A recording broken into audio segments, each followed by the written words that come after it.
சமீபத்தில் பிரதமர் மோடி தலைமையில் டெல்லியில் நடந்த நிதி ஆயோக் கூட்டத்தில் கலந்து கொள்ளாமல் தவிர்த்திருக்கிறார் புதுச்சேரி முதலமைச்சர் திரு என் ரங்கசாமி. இதன் மூலம் அவருக்கு விமானத்தில் செல்வதற்கு பயம் இருப்பதாலேயே டெல்லிக்கு செல்வதை தவிர்த்திருக்கிறார் என மீம் போட்டதில் உண்மை இருக்கிறது என புரிந்து கொள்ள முடிகிறது. சமீபத்தில் புதுச்சேரியில் IAS ஆக வருவதே ஜாலியாக இருந்துவிட்டு போகத்தான் என சொல்லி IAS அலுவலர்களின் பணிகளையும் பொறுப்பையும் சிறுமைப்படுத்தி பேசியிருக்கிறார் முதலமைச்சர் என் ரங்கசாமி. கடந்த முறையும் புதுச்சேரி முதலமைச்சராக திரு என் ரங்கசாமி அவர்கள்தான் இருந்தார். பள்ளி மாணவர்களுக்கு பள்ளிப்பை கிடைக்கவில்லை என்று மாணவர்கள் புகார் அளித்தால் அதை சரி செய்யாமல் அந்த குறையை IAS அலுவலர்கள் மீது போட்டு விடுகிறார்.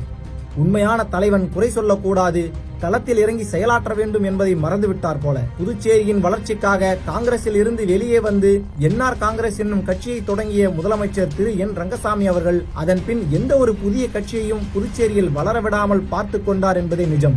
அண்மையில் புதுச்சேரியின் சுற்றுலாவை மேம்படுத்துதல் மற்றும் போக்குவரத்து நெரிசலை குறைக்கும் திட்டங்களுடன் வந்த லட்சிய ஜனநாயக கட்சியை தொடர்ச்சியாக அவமதிப்பது, அவர்கள் தங்களுடைய சொந்த பணத்தை போட்டு மக்களுக்கான நலத்திட்டங்களை செய்ய தயாராகி அனுமதியை மட்டுமாவது கொடுங்கள் என கேட்டால் முட்டுக்கட்டை போடுவது என்ற மலிவான வேலைகளை செய்கிறார் புதுச்சேரி முதலமைச்சர் என் ரங்கசாமி.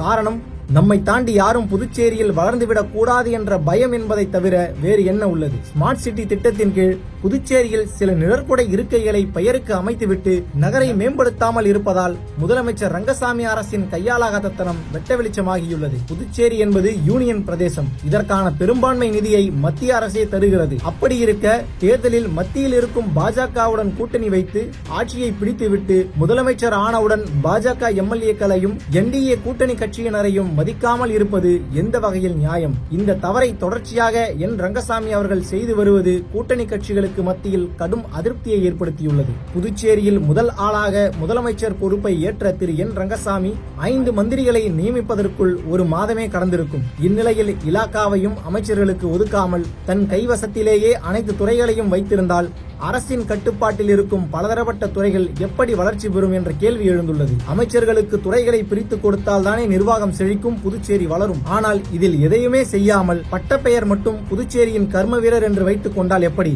கர்மம் என்றால் செயல். அந்த செயலுக்கேற்ப எப்போது செயல் வீரராக புதுச்சேரி முதலமைச்சர் திரு என் ரங்கசாமி மாறுவார் என்ற மக்களின் கேள்விக்கு பதில் உண்டா?